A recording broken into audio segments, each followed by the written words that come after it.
हवामान अभ्यासकांच्या निरीक्षणानुसार राज्यात पुढचे 4 दिवस पावसाचा मारा कायम राहणार असून दरम्यानच्या काळात वाऱ्याचा वेगही अधिक असणार आहे, ज्यामुळे 15 ते 22 मे दरम्यान राज्यात पावसाचं प्रमाण अधिक असेल।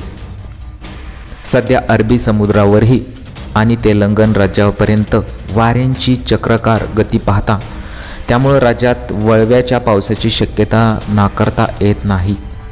पावसाचा तडाखा सातारा, सांगली, कोल्हापूर, सिंधुदुर्ग, रत्नागिरी, सोलापूर, धाराशिव, लातूर, बीड, परभणी, नांदेड, यवतमाळ, चंद्रपूर, गडचिरोली जिल्ह्यांना बसेल असाही अंदाज हवामान विभागानं वर्तवलेला आहे।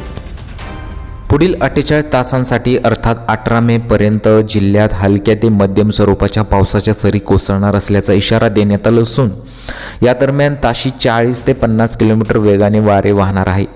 प्रादेशिक हवामान विभागाच्या अंदाजानुसार या दरम्यान ढगांच्या गडगडासह वीज चमकण्याची शक्यता असून नागरिकांनी काळजी घेण्याचं आवाहन प्रशासनानं केलेलं आहे।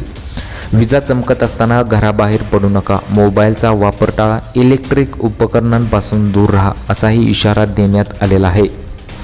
या चक्रीवादळाच्या धर्तीवर पश्चिम बंगाल, ओडिशा आणि बांगलादेश इथं जोरदार पावसाचा इशारा देण्यात आलेला आहे, तर महाराष्ट्राच्या कोकण, मध्य महाराष्ट्र आणि मुंबई क्षेत्रावर पूर्व मोसमी वारे आणि वादळी पावसाचा प्रभाव दिसून येणार आहे। फक्त राज्यातच नव्हे तर गेल्या 48 तासांसाठी देशातील हवामानाचा आढावा घेतल्यास बहुतांश भागांमध्ये सातत्याने काही बदल झाल्याचं दिसून आलं।